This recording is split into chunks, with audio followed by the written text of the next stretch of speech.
I want to talk to you about the media's reaction to the shooting. Let's start with CNN, because this clip here, this was 30 minutes before the shooting. Have a listen to this rhetoric.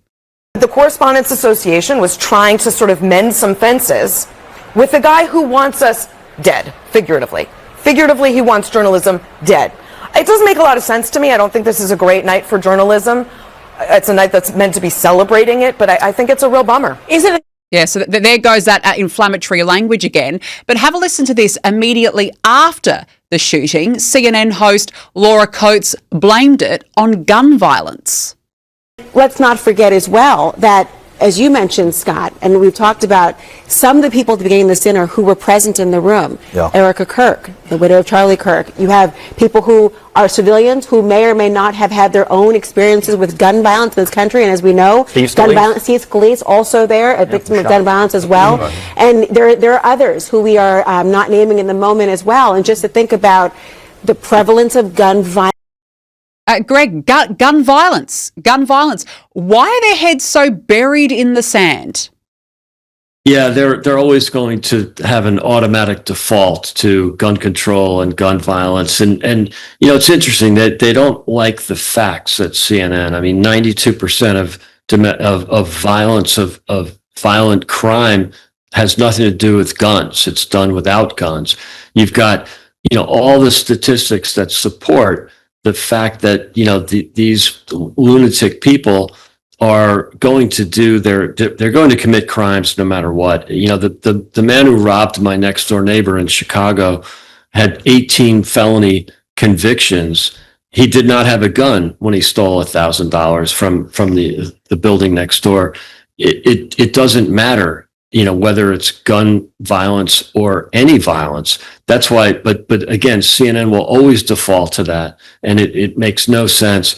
Of course they did that, and you know, their comments prior to the incident last night was typical, and they're saying, you know, we want, you know, he wants them dead. That's obviously not true. She at least said the word figuratively, not literally, but the rhetoric is still there. And it's typical. And actually last night was a nice moment for the media to sort of kiss and make up with President Trump.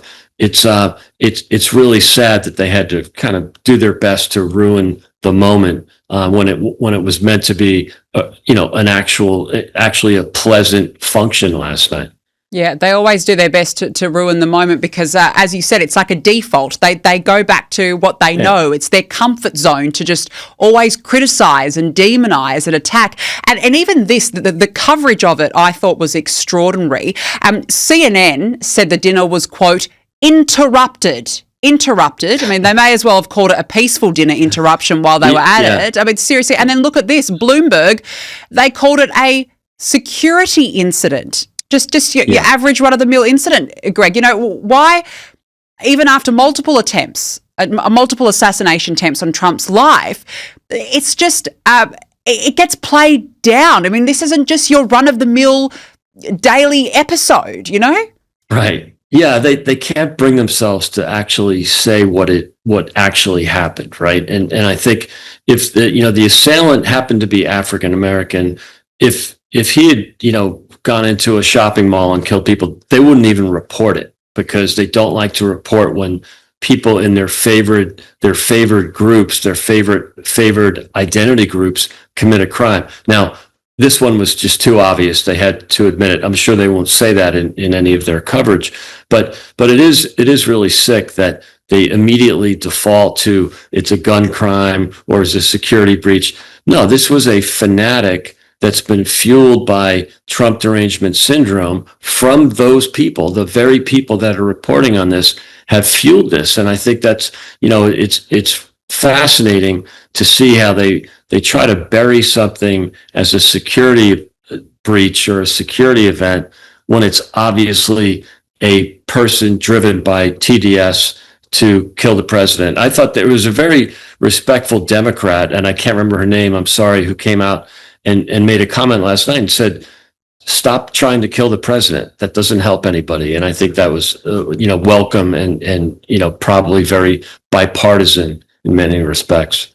Yeah, I mean, we need more of that sentiment from the Democrats, because again, it's trying to cool the temperature down so that these leftist lunatics don't take it as a call to arms.